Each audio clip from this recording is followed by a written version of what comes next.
Dear students, आज हम लोग सैम्पल पेपर ऑफिशियल वाला जो है उसका थर्ड पार्ट बना रहे हैं। इसमें क्वेश्चन नंबर 9 से स्टार्ट कर रहे हैं। क्वेश्चन क्या दिया हुआ है, which set of ions exhibit specific colours, मतलब इनमें से कौन सा ऐसा सेट है जो कलर्स दिखाता है। ठीक है, देखिए ये सैम्पल पेपर को अगर आप कर लेते हैं तो आपको एक पैटर्न मालूम पड़ जाएगा कि किस हिसाब से बोर्ड के पेपर को हमें तैयार करना है।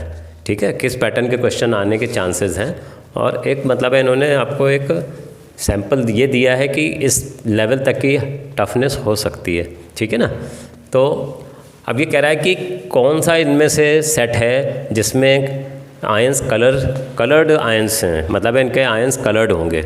तो वही सबसे इम्पॉर्टेंट बात इसमें आपको ध्यान रखना है, वही आयंस कलर्ड होंगे जिनके अंदर एक भी अनपेयर्ड इलेक्ट्रॉन होगा। अगर एक भी अनपेयर्ड इलेक्ट्रॉन नहीं है तो उस केस के अंदर क्या होगा कि वो कलरलेस होगा।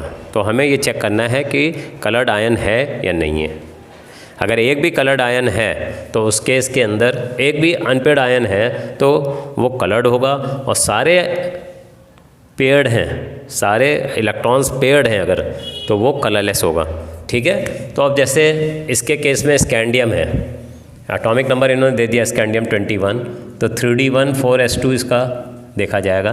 तो +3 जब लोगे तो ये 0 हो जाएगा।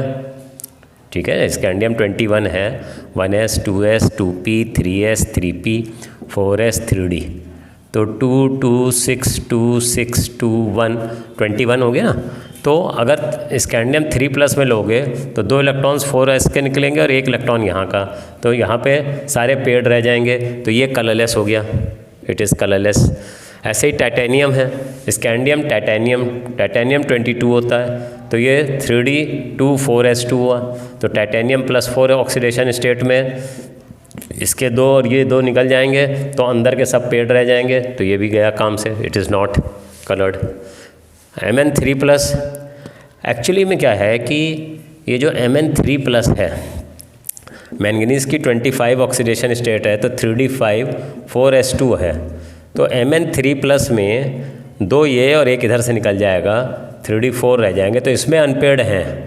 डी में 5 ऑर्बिटल्स होते हैं तो 4 अनपेयर्ड इलेक्ट्रॉन्स होंगे, तो ये तो कलर्ड हो जाएगा, बट ये दोनों कलर्ड नहीं है। तो इसी तरह से हमें चेक करना है कि इसके अंदर कौन सा ऐसा सेट है जिसमें सब कलर्ड हों। अब यहाँ पे स्कैंडियम कलर्ड नहीं है, जिंक भी कलर्ड नहीं होगा, क्योंकि जिंक का 30 होता है, एटॉमिक नंबर जिंक का कितना है 30, तो 3d10 4s2। तो अगर 2 यहाँ से निकल भी जाएँ Zn2+ में, तो ये तो पेयर्ड है, तो ये भी नॉट कलर्ड है, तो ये भी गया, ये भी गया। अब इसको देखते हैं सी वाले केस को। सी वाले केस के अंदर क्या कह रहा है कि वेनेडियम है, ये हटा देता हूँ मैं, वेनेडियम है, वेनेडियम का एटॉमिक नंबर इन्होंने स्कैंडियम टाइटेनियम वेनेडियम का 23 हो गया, तो 3d3 4s2 इसका होगा। ठीक है, अब वेनेडियम 3+ में जब लोगे तो 2 यहाँ से और 1 यहाँ से निकल जाएगा, तो 3d2 बचेगा, तो डी में 2 अनपेयर्ड हो गए इलेक्ट्रॉन्स, तो कलर्ड होगा, तो ये भी कलर्ड है। V2 वेनेडियम 2+ में 2 यहाँ से निकल जाएंगे, 3d3 बचेगा, तो ये भी कलर्ड है, 1 2 3 4 1 2 3, तो ये भी कलर्ड हो गया। आयरन 3+, आयरन 26 होता है, तो 3d6 4s2 है। ठीक है, और Fe3+ जब लोगे तो ये 3d5 हो जाएगा, तो 5 अनपेयर्ड इलेक्ट्रॉन्स हैं। ठीक है, तो दैट इज ऑल्सो भी कलर्ड, तो इसके मतलब answer, right answer is C. इसने पूछा है which set of the ions exhibit specific colours, तो आप कहेंगे कि ये वाला, क्योंकि जिसमें भी एक भी अनपेयर्ड इलेक्ट्रॉन होगा तो वो कलर्ड होगा, क्योंकि वो इलेक्ट्रॉन जो अनपेयर्ड होगा तो विजिबल लाइट पड़ेगी, वो एक्साइट होकर हायर लेवल पे जाएगा, और जब नीचे लौट के आएगा तो कोई ना कोई रेडिएशन छोड़ेगा। बट जिनके अंदर सारे पेयर्ड होंगे उनको एक्साइट करना मुश्किल होता है, तो उनके केस के अंदर कलर्ड आयंस नहीं होंगे। तो 9th का आंसर ए हो गया, सी हो गया, सॉरी सी। ठीक है, अब 10th वाला क्वेश्चन दे देखते हैं, इसको हटा देते हैं ताकि थोड़ा सा बोर्ड साफ दिखे। अब 10th क्वेश्चन बड़ा इंटरेस्टिंग है, इसके अंदर ऑर्गेनिक का है, इसके अंदर आपको 4 प्रोडक्ट्स बताने हैं। ठीक है, इसमें आपको रिएक्शंस याद होंगे तो ही कर सकते हैं आप। इसमें ये कह रहा है कि C2H5Cl है, उसको एल्कोहलिक KOH दिया तो A बनेगा, तो आपको ध्यान रखना है ये C2H5Cl है, एल्कोहलिक KOH दोगे तो डी हाइड्रो हेलोजिनेशन होता है, इधर का Cl हटेगा और इधर का H हटेगा, डी हाइड्रो हेलोजिनेशन। एक तरफ से हाइड्रोजन हटेगा, एक तरफ से हेलोजन हटेगा, और इसको बीटा एलिमिनेशन भी कहते हैं। बीटा एलिमिनेशन क्यों कह रहे हैं? क्योंकि जहाँ से ये अगर अल्फ़ा है तो ये बीटा है, ठीक है, अल्फ़ा और बीटा दोनों हटेंगे तो यहाँ पे डबल बॉन्ड आ जाएगा, तो you will get an alkene, ठीक है। तो ये जो ए होगा आपका, ये होगा CH2 एल्कीन। फिर बी कह रहा है एक्वस KOH दिया है, C2H5OH को ये एल्कीन बन गया, ए हो जाएगा ये। C2H5Cl को एक्वस KOH दोगे तो Cl हट के OH लग जाता है, तो you will get an alcohol. तो इसके केस में बी इज़ एल्कोहल, ठीक है। AgCN दोगे, जब C2H5Cl को AgCN दोगे, इसको बल्कि स्केलेटन के फॉर्म में लिख लेते हैं, AgCN देंगे तो आपको ध्यान रखना है कि इसको N की ओर से जाके लगेगा इधर, तो AgCN के केस में NC लग जाएगा, ये N की ओर से लगेगा, AgCl बाहर हो जाएगा, आइसोसाइनाइड बनता है, तो C विल बी आइसोसाइनाइड। और D जो है, D के केस में क्या होगा कि C2H5Cl है और इसको आपने KCN दिया तो ये C को हटा देगा, K के साथ चला जाएगा और CN जुड़ जाएगा, तो यू विल गेट साइनाइड। तो दिस इज़ D। तो अब आंसर आपको देखना है, A के अंदर एल्कीन होना चाहिए, ये रहा एल्कीन। B के अंदर आपका क्या होना चाहिए था, एक्वस KOH में ये B है, तो अल्कोहल होना चाहिए। C के केस में हमारा क्या बना हुआ है, आइसोसाइनाइड बन रहा है, ये C है, आइसोसाइनाइड बनना चाहिए। और D के केस के अंदर साइनाइड बनना चाहिए, ये है, तो ये राइट आंसर है, A is the right answer. औरों में देख लेते हैं, ये गलत है, A ही गलत कर दिया इन्होंने, ठीक है। तो जब यहीं से गलत है तो और जो पार्ट्स दिए थे सब में गलतियां हैं कुछ ना कुछ, तो ये राइट है, तो A को ही मैंने लिखा है इसलिए ख़ास तौर से, ठीक है। C एंड D नहीं लिखे, सब में इनको इंटरचेंज कर रखा है पर गलत है वो, ये वाला सही है केवल। ओके बच्चों, तो हमने 2 क्वेश्चंस कर लिए 9th एंड 10th, अब इसको हटा देता हूँ, फिर आगे के क्वेश्चंस करते हैं। ओके स्टूडेंट्स, अब हम लोग 11th क्वेश्चन पे आ जाते हैं। 11th क्वेश्चन में इन्होंने कहा है कि इनमें से ये 4 सेट दिए हैं, 1 2 3 4, which crystal is showing Frenkel defect. इनमें से फ्रैंकल डिफेक्ट कौन सा दिखा रहा है? देखिए, एक फ्रैंकल होता है और एक होता है शॉटकी, ठीक है। फ्रैंकल डिफेक्ट में क्या होता है कि जो क्रिस्टल होता है उसमें से कोई आयन अपनी जगह से निकल के इंटरस्टिशियल साइट में आ जाता है। ये जो खाली जगह बीच में होती है ना, इनको इंटरस्टिशियल साइट कहते हैं। तो इस वाले क्रिस्टल में ये दिख रहा है कि यहाँ से A निकल के यहाँ खाली जगह में आ गया, तो ये फ्रैंकल डिफेक्ट शो कर रहा है, ठीक है। अब इसके अंदर यहाँ से और यहाँ से दोनों जगह से गायब है, तो ये शॉटकी डिफेक्ट है। शॉटकी डिफेक्ट में क्या होता है कि कैटायन और एनायन इक्वल क्वांटिटीज़ में क्रिस्टल में से निकल के बाहर चले जाते हैं। बट फ्रैंकल डिफेक्ट में क्या होता है कि कोई भी, ज़्यादातर कैटायन छोटा होता है ज़्यादातर, तो कैटायन अपनी जगह छोड़ के इंटरस्टिशियल साइट में आ जाता है, तो उसको हम कहते हैं फ्रैंकल डिफेक्ट। तो इसमें तो शॉटकी है क्योंकि एक कैटायन गायब है, यहाँ पे से A गायब है और यहाँ से B गायब है, तो ये शॉटकी डिफेक्ट है। इसमें कोई डिफेक्ट है ही नहीं, जिसको जहाँ होना चाहिए वो वहीं पर है। और इसके अंदर यहाँ से एक एनायन निकल के चला गया बाहर, उसके इलेक्ट्रॉन रह गया, तो ओवरऑल क्रिस्टल न्यूट्रल है। तो ऐसे डिफेक्ट जो होते हैं इनको हम कह देते हैं मेटल एक्सेस डिफेक्ट, क्योंकि एनायन कम हो गया, मेटल वाले ज़्यादा हैं, तो इसलिए इसको मेटल एक्सेस डिफेक्ट कहते हैं। तो हमारा जो आंसर हमें देना है कि which crystal is showing Frenkel defect, तो A is showing Frenkel defect, ठीक है। इसको हटा देता हूँ मैं।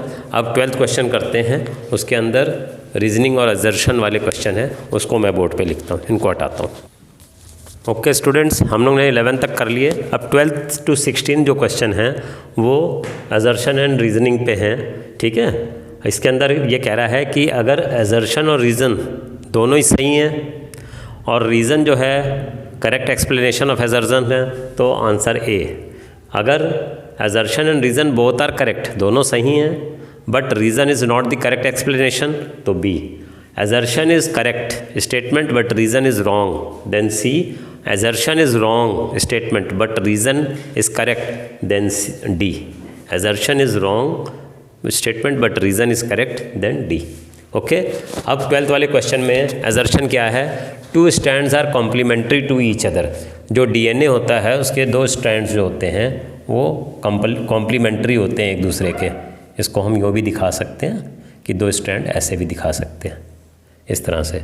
तो ये कॉम्प्लीमेंट्री होते हैं, इधर C है, इधर A है, इधर G है, तो G के सामने C होता है, C के सामने G होता है, A के सामने T होता है।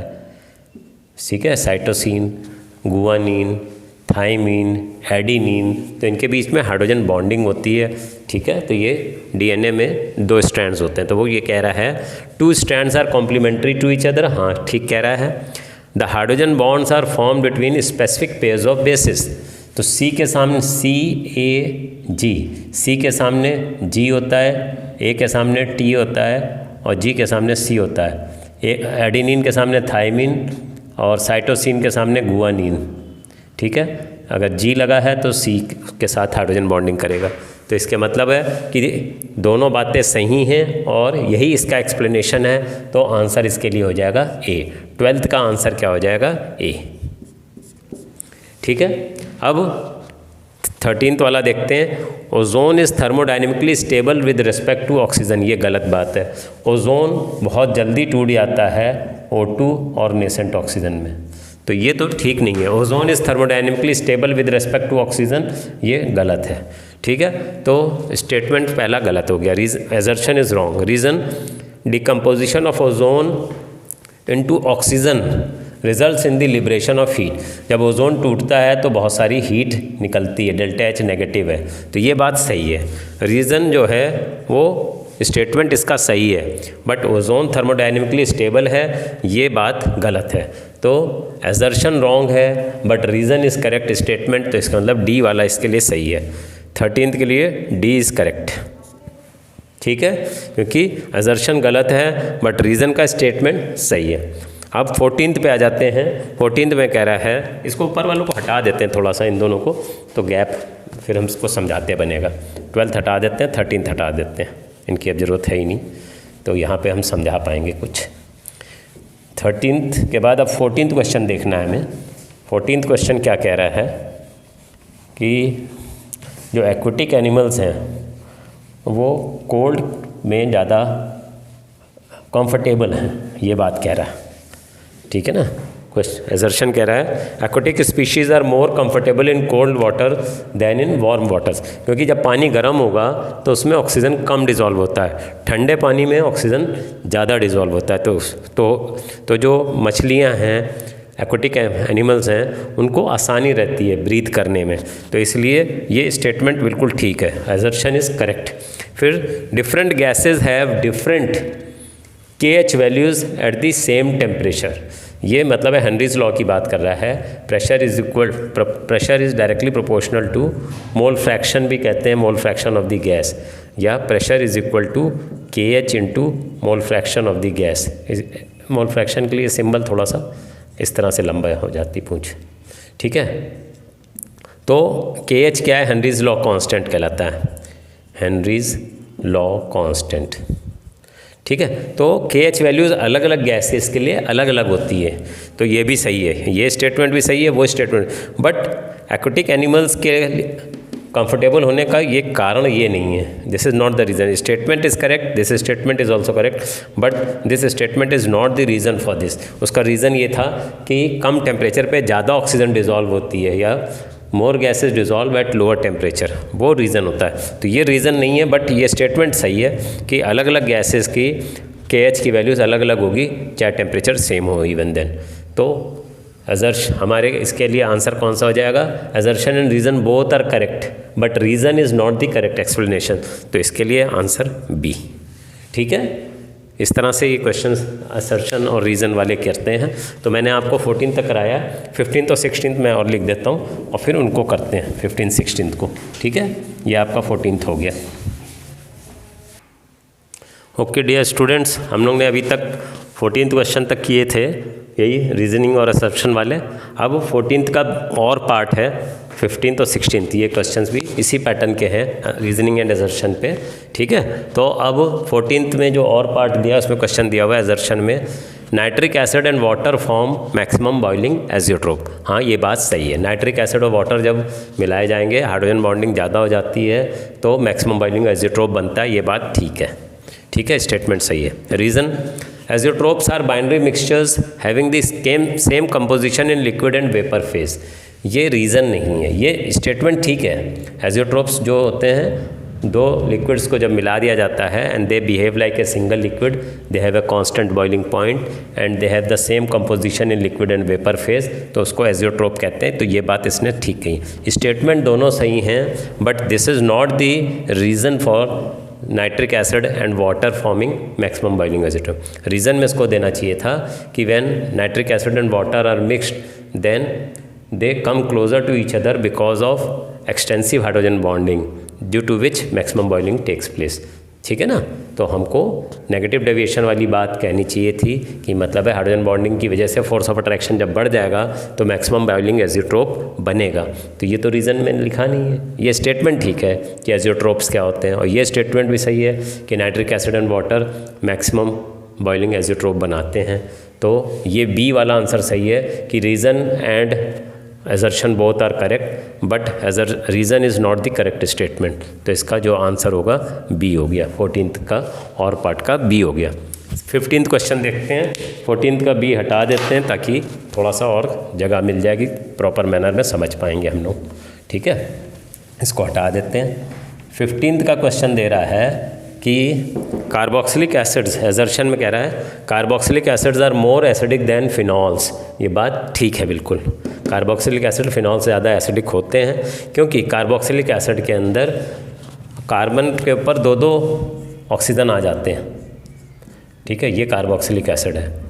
तो जब H+ हट जाएगा, ठीक है, तो ये जो नेगेटिव चार्ज है दो मोर इलेक्ट्रोनेगेटिव ऑक्सीजन के ऊपर रेजोनेट होता है तो स्टेबिलिटी बढ़ जाती है, सिमेट्रिक स्ट्रक्चर है। बट फिनॉल के अंदर कार्बन के ऊपर हो रहा है रेजोनेंस, तो कार्बन इज़ लेस इलेक्ट्रोनेगेटिव, तो नेगेटिव चार्ज कम स्टेबलाइज होता है, इस पे ज़्यादा स्टेबलाइज होता है कार्बोक्सिलेट पे, तो carboxylic acid is stronger acid, ये बात ठीक है। Phenols are ortho and para directing, ये भी बात सही है कि फिनॉल पे जब OH लगा होता है बेंजीन के ऊपर, तो क्योंकि इसके ऊपर लोन पेयर होता है तो बेंजीन रिंग में आएगा, तो ये यहाँ पे इलेक्ट्रॉन डेंसिटी बढ़ेगी, ये इधर आएगा तो ये इधर इलेक्ट्रॉन डेंसिटी बढ़ेगी, जब ये इधर आएगा तो इधर, तो ये ऑर्थो पोजीशन है और ये पैरा है, तो ऑर्थो एंड पैरा पे इलेक्ट्रॉन डेंसिटी बढ़ जाती है। ये भी स्टेटमेंट सही है, स्टेटमेंट दोनों सही हैं, but this is not the reason for this. Carboxylic acid ज़्यादा एसिडिक होते हैं तो उसमें negative charge is delocalised over more electronegative two oxygen atoms, ये रीज़न होना चाहिए, तो रीज़न ये नहीं दिया है। ये स्टेटमेंट भी सही है, ये भी सही है, तो B is the right answer 15th के लिए। B is correct, both the reason and assertion are correct but reason is not the reason for this, true explanation, correct explanation for the assertion. तो इसको भी हटा देते हैं, इसका answer B हो गया। अब 16th क्वेश्चन देख लेते हैं। 16th क्वेश्चन क्या कह रहा है, मिथॉक्सीमीथेन रिएक्ट्स विद HI। मिथॉक्सीमीथेन को जब HI के साथ रिएक्ट करते हैं तो आइडोमीथेन और इथानॉल बनता है। मिथॉक्सी इथेन ये है, ये मिथॉक्सी इथेन है, स्केलेटन बना रहा हूँ। इसको HI के साथ रिएक्ट कराओगे तो I क्योंकि बड़ा है, ठीक है, अगर इसको ऐसे देख लें तो I बड़ा है, I छोटे पे जाके लगेगा स्टेरिक हिंड्रेंस की वजह से, तो प्रोडक्ट क्या बनेगा CH3, इसको I कर लो और HO के इसके साथ लगा दो, तो ये इथानॉल बन जाएगा और ये आइडोमीथेन बन जाएगा। तो ये बात इसने कही है फर्स्ट वाले में and that is correct, assertion सही है। Reaction of ether with HI follows SN2 mechanism. Yes, बड़ा वाला छोटे पे जाके लग रहा है तो ये SN2 मैकेनिज्म है। SN2 में जो होता है primary is more reactive than secondary than tertiary alkyl halide, तो ये प्राइमरी अल्काइल हैलाइड दोनों हैं, तो जितना छोटा होगा उसके केस में स्टेरिक हिंड्रेंस कम होगी, तो बड़ा वाला पार्ट यहाँ लग जाएगा, यहाँ से जब टूटेगा तो H इस पे लग जाएगा। तो ये भी सही है और ये इसका सही रीज़न भी है, तो ए आंसर होगा कि assertion and reason both are correct statement and reason is the correct explanation, क्योंकि इसमें जब ईथर्स रिएक्ट करते हैं HI या HBr से तो इसमें SN2 मैकेनिज्म चलती है, बड़ा ला जो I is larger so it will get attach to smaller carbon. तो ये बात जो दिखा रही है ये रिएक्शन, इसीलिए इसमें हमें आयोडोमीथेन और इथानॉल मिल रहा है। तो असर्शन भी सही है और दिस इज़ द सही correct explanation for this assertion. तो दोनों सही हैं, इसलिए A is the right answer. Okay, तो इनको हटा देते हैं। 16 तक क्वेश्चन हमारे हो गए, अब इसको मिटा के फिर हम 17th क्वेश्चन पे आएंगे। ओके बच्चों, हटा दें इसको, ठीक है, हटा देते हैं। ओके स्टूडेंट्स, हम लोग ने 16 तक कर लिए थे। अब ये 17th क्वेश्चन में कह रहा है carry out the following convergence in not more than 2 steps. Aniline से क्लोरोबेंजीन बनाना है, ये एनिलीन है, ठीक है, और हमें ये बनाना है क्लोरोबेंजीन, ठीक है। तो हम क्या करेंगे, पहले एनिलीन को कन्वर्ट करते हैं किसमें, डाइजोनियम सॉल्ट में, N2Cl में, ठीक है, और फिर उसको सैंडमियर रिएक्शन लगा के कर देंगे। तो पहले एनिलीन को हम, ये एनिलीन है, इसको जब NaNO2 + HCl देंगे, ठीक है, 0 to 5 डिग्री सेंटीग्रेड, इसको डाईएज़ोटाइजेशन रिएक्शन भी कहते हैं, डाईएज़ोटाइजेशन रिएक्शन, ठीक है। तो ये N2 + Cl- बन जाएगा, इसको बेंजीन डाइजोनियम क्लोराइड कहते हैं, और इसको CuCl HCl दोगे ना, ठीक है, तो क्लोरोबेंजीन बन जाता है और नाइट्रोजन अलग हट जाता है। तो ये बन गया हमारा, ठीक है। हमें एनिलीन से क्लोरोबेंजीन बनाना है, तो एनिलीन को NaNO2 HCl से जब रिएक्ट करोगे, इसको HNO2 भी कह सकते हैं, तो उससे जब रिएक्ट करेंगे तो डाइजोनियम क्लोराइड बनेगा, बेंजीन डाइजोनियम क्लोराइड, उसको CuCl HCl दे दो, चाहे CuCl2 HCl भी कहते हैं, डाइमर भी बना सकते हैं इसका, Cu2Cl2 भी ले सकते हैं HCl के साथ, ठीक है, तो क्लोरोबेंजीन बन जाती है, ठीक है। तो फर्स्ट पार्ट हो गया, इसको हटा देते हैं, फिर सेकंड पार्ट करते हैं, ब्रोमो प्रोपेन वाला, इसको हटा देते हैं।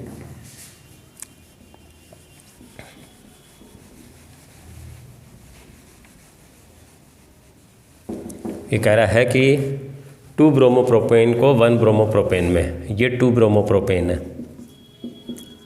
और इसको कन्वर्ट करना है 1 ब्रोमोप्रोपेन में, ठीक है। तो पहले क्या करेंगे, इधर का H और इधर का Br हटाएंगे, इधर का H और इधर का Br हटा देंगे। तो ये कैसे हटेगा, एल्कोहलिक के H देंगे, डिहाइड्रोलेजिनेशन हो जाएगा, तो ये डबल बॉन्ड आ गया। अब ब्रोमीन को इधर जब लाना है तो हम HBr देंगे in the presence of peroxide, organic peroxide के प्रेजेंस में, ठीक है। इसको एंटी मार्कोनिकॉव्स रूल कहते हैं, मार्कोनिकॉव्स रूल, ठीक है, M बड़ा कर लीजिए। तो इसमें क्या होगा, Br इधर लग जाएगा, H उधर, तो आपको 1 ब्रोमोप्रोपेन मिल गया। 2 ब्रोमोप्रोपेन से 1 ब्रोमोप्रोपेन बनाना है, तो एल्कोहलिक के H दोगे तो इधर का H इधर का Br हट जाएगा, तो यहाँ डबल बॉन्ड आ जाएगा। और डबल बॉन्ड पे जब अगर हमें नेगेटिव पार्ट वहाँ ले जाना है जहाँ ज़्यादा हाइड्रोजन है, तो फिर हमें एंटी मार्कोनिकॉव्स रूल लगाते हैं, जिसमें ऑर्गेनिक परऑक्साइड के प्रेजेंस में जब HBr को रिएक्ट करोगे तो HBr वहाँ लगेगा जहाँ हाइड्रोजन ज़्यादा है, तो यहाँ लग जाएगा। तो इस तरह से हम 2 ब्रोमोप्रोपेन को 1 ब्रोमोप्रोपेन में कन्वर्ट कर सकते हैं। तो इस क्वेश्चन को भी हटा देते हैं, फिर 18th देखते हैं। 18th क्वेश्चन जो है सॉल्यूशन चैप्टर पे बेस्ड है, और इसके अंदर उसने कहा है कि ग्लूकोज है, ठीक है, और उसका बॉइलिंग पॉइंट जब पानी में डाल दिया तो बॉइलिंग पॉइंट 100 से बढ़ के 101.04 हो गया, 1 atmosphere. What will be the relative lowering of vapour pressure of an aqueous solution of urea. देखिए इसके अंदर 2 फॉर्मूले लगेंगे, एक तो ये लगेगा KB = IKF delta TB relative lowering elevation in boiling point = KB × small m, एक फॉर्मूला ये लगेगा। और रिलेटिव लोअरिंग वाले में PA0 - PS/PA0 = KB, ये फॉर्मूला लगेंगे। तो पहले ये वाला फॉर्मूला लगा देते हैं, बॉइलिंग वाला। तो वाटर को बॉईल करना चाहिए 100 का, तो डेल्टा TB कितना हो जाएगा, = 101.04 माइनस 100 तो 1.04 हो गया। ठीक है, जिस फॉर्मूले में लिखा तो 1.04 is equal to K B हमें दिया हुआ है 0.52 इंटू स्मॉल m, तो m की वैल्यू हो गई 1.04 upon 0.52, this is equal to 2। तो ये m इसके अंदर यूज़ हो जाएगा। Chi B is equal to N B upon N A plus N B. ठीक है, ये नंबर ऑफ मोल्स हैं सोल्यूट के, तो नंबर ऑफ मोल्स सोल्यूट के कितने हो गए? 2 हो गए। मोलल का मतलब है 2 मोल्स डिजॉल्व पर लीटर, तो एन बी हो गया 2। ठीक है, और यहाँ भी एन बी 2 हो गया, और ये एन ए मतलब है सॉल्वेंट वाटर है, 1 लीटर के अंदर ये 2 मोल्स था, तो 1 लीटर होता है 1000, और वाटर का मोलर मास कितना होता है 18, क्योंकि number of moles of water is equal to mass upon molar mass. Mass 1000 gram है और मोलर मास 18 है, तो दिस विल बी 55.55। तो दिस को हम यूँ भी लिख सकते हैं 55.55 प्लस 2, तो 2 अपॉन 55, ये दोनों को जोड़ दो 57.55 हो गया, तो इसको डिवाइड करोगे तो दिस विल बी 0.034। ये आंसर हो गया। Relative lowering of vapour pressure, ये इसको हम कहते हैं relative lowering of vapour pressure. Relative lowering of vapour pressure, ठीक है, यही निकालना था हमें। काई बी मालूम था, तो काई बी की हेल्प से हमने रिलेटिव लोअरिंग निकाल ली। कितनी आई रिलेटिव लोअरिंग? 0.034। ठीक है, अब ये जो दे रहा था कि एक्वा सोल्यूशन ऑफ यूरिया, क्योंकि यूरिया भी नहीं टूटता है, ग्लूकोज भी नहीं टूटता है, तो उसके अंदर कोई ज़्यादा फ़र्क नहीं पड़ेगा मोलर मास पे। मोलर मास से ज़्यादा कोई फ़र्क नहीं है, क्योंकि इसके अंदर जब भी कोई चीज़ आप पानी में डिज़ोल्व कर रहे हो कितने मोल्स बनेगा, ठीक है, वो डिपेंड करेगा कि कितने आयंस बन रहे हैं। तो बट यूरिया भी नहीं टूटता अलग, और ग्लूकोज भी आयंस में डिसोशिएट नहीं होगा, तो इसलिए हम इस फॉर्मूले से डेल्टा टी बी से मोलैलिटी निकाली, तो मोल्स पता कर गए, तो मोल फ्रैक्शन निकल आया, उससे हमें relative lowering of vapour pressure का पता चल गया। ओके, तो 18th क्वेश्चन भी हो गया आपका, इसको हटा देते हैं। हाँ जी बच्चों, अभी तक हम लोग ने 18th क्वेश्चन तक किया था, अब 19th क्वेश्चन को देख रहे हैं। 19th क्वेश्चन में कह रहा है right the electronic configuration of iron ion in the following complex ion and predicts it's magnetic behaviour. Iron का एटॉमिक नंबर 26 है, ठीक है, तो 3d6 बनेगा। ठीक है, अब +2 ऑक्सीडेशन स्टेट है, तो हम क्या कहेंगे Fe2+ में रह जाएगा 3d6 रह जाएगा। 4s बाहर का है तो 2 इलेक्ट्रॉन इसके निकल जाएंगे। अब जब 3d6 आ गया तो इसका Fe2+ का अगर देखा जाए तो ये इस तरह से ये आ जाएगा, डी में 6 इलेक्ट्रॉन्स इस तरह से आ जाएंगे। ठीक है, अब जब वाटर आएगा, ठीक है, तो water is a week ligand, तो वो पेयरिंग करेगा नहीं। अब जब पेयरिंग करेगा नहीं तो FeOH FeH2O होल 6 के केस में क्या होगा, जो स्ट्रक्चर बनेगा इसके बाद के जो ऑर्बिटल्स हैं उनमें इलेक्ट्रॉन्स जाएंगे। इसके अंदर 5 इलेक्ट्रॉन्स तो इधर, 6 इलेक्ट्रॉन्स इधर आ गए। ठीक है, इसके बाद अब 3d के बाद ये 4s खाली है, 4p खाली है, और 4d भी 4p खाली है, 3 ऑर्बिटल्स 4p के हो जाएंगे, और 4d के 5 ऑर्बिटल्स बन जाएंगे। पर हमें तो 2 ही चाहिए, क्योंकि 6 इलेक्ट्रॉन्स रखने हैं, वाटर के 6 लोन पेयर आएंगे, तो 6 खाली ऑर्बिटल्स चाहिए। तो एक s का हो गया और 3 p के हो गए और d के 2 हो जाएंगे, तो हाइब्रिडाइजेशन हो जाएगी sp3d2। अब इसने पूछा है कि right the electronic configuration and also predict it's magnetic character, क्योंकि 4 अनपेयर्ड इलेक्ट्रॉन दिख रहे हैं हमें, तो जब भी एक भी अनपेयर्ड होता है तो पैरामैग्नेटिक होता है। तो इसके मतलब ये जो कंपाउंड है इसका मैग्नेटिक बिहेवियर क्या होगा, it will be paramagnetic, compound paramagnetic होगा। अब इसकी कॉन्फ़िगरेशन आप जो अगर लिखोगे तो हम लिख सकते हैं T2G में 4 इलेक्ट्रॉन्स होंगे और EG में 2, क्योंकि टोटल 6 इलेक्ट्रॉन्स हैं। ठीक है, T2G वाले नीचे होते हैं, ऐसे होते हैं ना, ये 3 इधर रहते हैं और 2 ऊपर होते हैं, तो ये T2G होते हैं, ये EG होते हैं। ठीक है जी, तो अब ये कह रहा है कि आपका जो कॉन्फ़िगरेशन जो बनी हुई है 3d6 बच रहे हैं इलेक्ट्रॉन्स, ठीक है। तो 6 इलेक्ट्रॉन्स बच रहे हैं, तो होगा क्या कि इनमें पहले क्या होता है कि सब में एक एक इलेक्ट्रॉन भरा जाएगा, एक एक एक एक, क्योंकि ये वीक लिगेंड है। और जब वीक लिगेंड है तो अपर इलेक्ट्रॉन्स तो हमारे पास डी में 6 हैं, तो एक पेयरिंग यहाँ पे करवा देंगे। तो ये कॉन्फ़िगरेशन हो जाएगी T2G में 4 इलेक्ट्रॉन्स, EG में 2 इलेक्ट्रॉन्स, और क्योंकि 4 इलेक्ट्रॉन्स अनपेयर्ड हैं तो इट इज़ पैरामैग्नेटिक। तो ये दोनों बातें बतानी थी। इलेक्ट्रॉनिक कॉन्फ़िगरेशन हमने लिख दी, T2G में 4, EG में 2, क्योंकि होता क्या है कि वीक लिगेंड जब होता है तो पेयरिंग नहीं कराता है, तो सब में पहले एक एक इलेक्ट्रॉन भरे जाएंगे। अब एक इलेक्ट्रॉन बच गया तो पेयरिंग जिसकी एनर्जी कम है, T2G वाले की कम है, तो उसमें इलेक्ट्रॉन एक आ जाएगा। तो T2G में 4 और EG में 2 होगा, और पैरामैग्नेटिक होगा क्योंकि अनपेयर्ड इलेक्ट्रॉन्स हैं। तो ये 19th क्वेश्चन का पहला हो गया। अब दूसरा पार्ट हमसे कह रहा है कि इसका नाम बताना है। ये जो फॉर्मूला लिखा है इसका नाम लिखना है। तो IUPAC नॉमेनक्लेचर करना है इसका, तो हम कैसे करेंगे ये मैं समझा देता हूँ। इसको हटा दें, साफ़ हो जाएगा जगह। COCl2 EN2 NO3, तो ये तो क्लोराइड हो गया, ये इथेन 1,2 डायमीन हो गया, ये कोबाल्ट है, ये नाइट्रेट है। तो हम पहले क्लोरो पहले आएगा, डाइक्लोरो बिस, और ये EN जो होता है इथेन 1,2 डायमीन होता है, इथेन 1,2 डायमीन ऐसे होता है, CH2 NH2 इथेन 1,2 डायमीन इसी को कहते हैं, ठीक है। इथेन 1,2 डायमीन और कोबाल्ट की ऑक्सीडेशन स्टेट निकाल लेते हैं। x -2 + 0 -1 = 0, तो x = 3। तो इसको रोमन न्यूमरल में 3rd लिख देंगे, ये रोमन न्यूमरल में आ गया। और बाहर नाइट्रेट है, नाइट्रेट। जब भी हम नाम लिखते हैं तो कॉम्प्लेक्स में पहले लीगेंड्स के नाम लिखते हैं अल्फ़ाबेटिकल ऑर्डर में।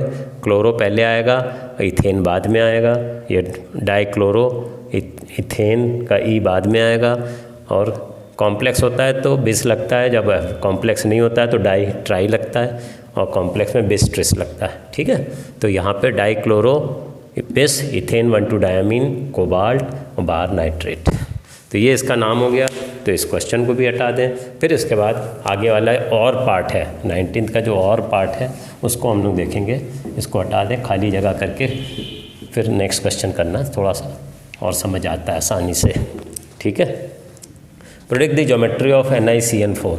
निकल का एटॉमिक नंबर 28 है, आयरन कोबाल्ट निकल। तो 3d8 4s2 इसकी कॉन्फ़िगरेशन हम लिख सकते हैं। तो निकल यहाँ पे +2 ऑक्सीडेशन, x -4 = -2, x = 2। तो निकल की +2 ऑक्सीडेशन स्टेट होगा तो 3d8 हो गया, ठीक है। तो ये इस तरह से हो जाएगी 1 2 3 4 5 6 इलेक्ट्रॉन्स हो गए, 7 हो गए और 8 हो गए। अब जब हमारा Ni2+ आ गया, Cn स्ट्रॉन्ग लिगेंड है तो वो पेयरिंग कराएगा। NiCN4 के ऊपर 2- जब करने चढ़ोगे तो पेयरिंग कराएगा। अब जब ये पेयरिंग करवा देगा तो ये इस तरह से हो जाएगा, एक ऑर्बिटल खाली होगा, ये इधर पेयरिंग आ जाएगा क्योंकि Cn is a strong ligand. Strong ligand pairing करा देता है। तो ये जब पेयरिंग करा दिया तो एक खाली हो गया। बट मेहमान कितने आ रहे हैं? 4 लिगेंड्स 4 आ रहे हैं, तो 4 ऑर्बिटल्स खाली होने चाहिए। तो ये 3D वाला है, 4s का खाली पड़ा है क्योंकि 4s के इलेक्ट्रॉन निकल गए थे। अब ये 4p है तो हमें तो 4 चाहिए, तो 2 ये हो गए, तो 2 ये हो गया, 8 4 हो गए, 2 4। तो यहाँ पे लोन पेयर आ जाएंगे लिगेंड के, एक D का है, एक S का है, 2 P के हैं। तो DsP2 हाइब्रिडाइजेशन होगी। और जब ऐसा होता है तो इसको शेप होता है स्क्वायर प्लेनर, ठीक है। स्क्वायर प्लेनर में ऐसा होता है। अगर निकल यहाँ पे लग रहा है तो Cn ऐसे लग जाएंगे, इसको स्क्वायर प्लेनर स्ट्रक्चर कहते हैं 2-। ठीक है। तो हमसे क्या पूछा है? Predict the geometry of this. तो इसकी ज्योमेट्री क्या है? Square planar. क्लियर है? NiCN4 के ऊपर 2- की ज्योमेट्री हो गई स्क्वायर प्लेनर। हाइब्रिडाइजेशन से जब भी हाइब्रिडाइजेशन DsP2 होती है तो स्क्वायर प्लेनर ज्योमेट्री होती है। अगर sp3 होती तो टेट्राहेड्रल होता, बट DsP2 है तो स्क्वायर प्लेनर है। Calculate the spin only magnetic moment of this. तो ये ऊपर वाला हटा के तब इसको करते हैं सॉल्व, ये हटा जाए।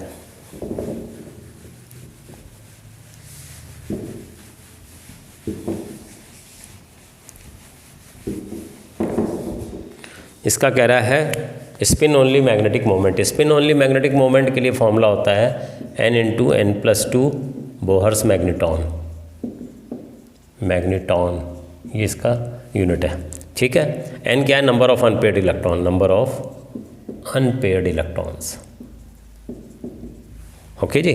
अब हमें कॉपर के अंदर निकालना है, तो कॉपर का एटॉमिक नंबर 29 होता है, तो 3d10 4s1 हो जाता है, क्योंकि इसका एक्सेप्शनल कॉन्फ़िगरेशन है। एक इलेक्ट्रॉन d में चला जाता है, 9 था तो d में चला गया 10 हो गया, ताकि ये मोर स्टेबल कॉन्फ़िगरेशन है। अब यहाँ पे कॉपर की +2 है, x इसकी x हो गया, और अमोनिया की 0 होती है और इज इक्वल टू 2, तो x is equal to 2। Copper की +2 ऑक्सीडेशन स्टेट जब लोगे तो 3d9 रह जाएगा, एक इधर से निकल गया एक इधर से, ठीक है। तो 3d9 को अगर हम दिखाना चाहें तो कुछ इस तरह से दिखा सकते हैं। 2 3 4 5 6 7 8 9, एक अनपेयर्ड इलेक्ट्रॉन है, ठीक है। अब मैग्नेटिक मोमेंट निकालना है इसका, तो इसमें रख दो mu is equal to √1 into 1 + 2 is equal to √3 is equal to 1.73 Bohr's magneton. यही आंसर हो गया। इसको मैग्नेटिक मोमेंट कहते हैं, स्पिन ओनली मैग्नेटिक मोमेंट। ये फॉर्मूला लग जाता है, ठीक है। ये अनपेयर्ड इलेक्ट्रॉन्स के लिए ये निकालना था। Calculate the spin only magnetic moment. कितने अनपेयर्ड इलेक्ट्रॉन हैं? एक अनपेयर्ड इलेक्ट्रॉन है, तो मैग्नेटिक मोमेंट 1 इंटू 3 √3 हो गया, तो 1.732 बोहर्स मैग्नेटॉन। ओके बच्चों, तो हमने यहाँ तक आपको क्वेश्चंस करा दिए 19 तक, ठीक है। तो ये थर्ड हमारा वीडियो हो गया, और बचे हुए जो इसके सैम्पल पेपर के क्वेश्चंस हैं इसको नेक्स्ट वीडियो में बनाएंगे, ठीक है। 19 तक आपको सारे करा दिए, इनको पहले आप पक्का कर लीजिए, ठीक है। तो इन सब के पैटर्न से यही दिख रहा है कि एनसीईआरटी जो अच्छी तरह से कर लेगा कॉन्सेप्ट वाइज समझ के, वो हर तरह के क्वेश्चन को सॉल्व कर पाएगा, ठीक है। Thank you students. मेरे वीडियोस को लाइक करिए और शेयर करिए, ठीक है। मेरा चैनल है chemistry by SK Agarwal. Okay.